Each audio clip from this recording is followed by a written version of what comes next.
When we think of the Disney movie franchise, it's clear to see the broad range of diversity that's now being included in their modern day films.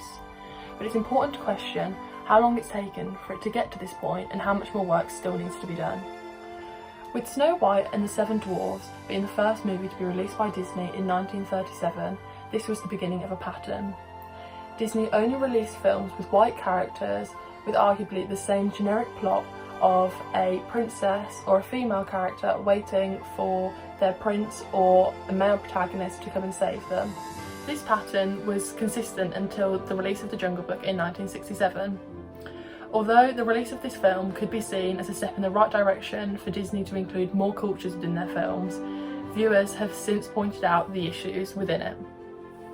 This includes the offensive stereotype within the character of King Louie to the African American community. Disney responded to these complaints by including the following warning at the beginning of The Jungle Book and other Disney classics. So it's important to ask whether these themes made an impact on the children who watched Disney films growing up.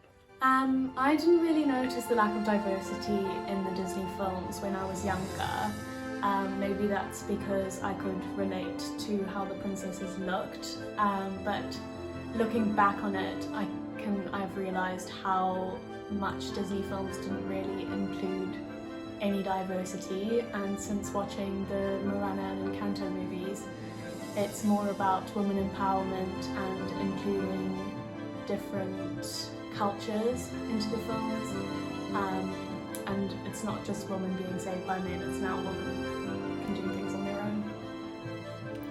In recent years, Disney has made massive improvements to the amount of representation there are of other cultures and how they're presented. For example, the characters in films such as Moana, Princess and the Frog and Coco include more diversity in cultures and highlight the importance of a powerful female lead.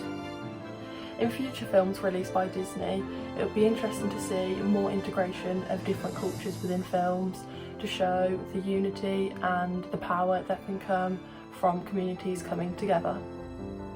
And it's great to see Disney finally show a realistic representation of the diversity between different cultures that had been missed for so long.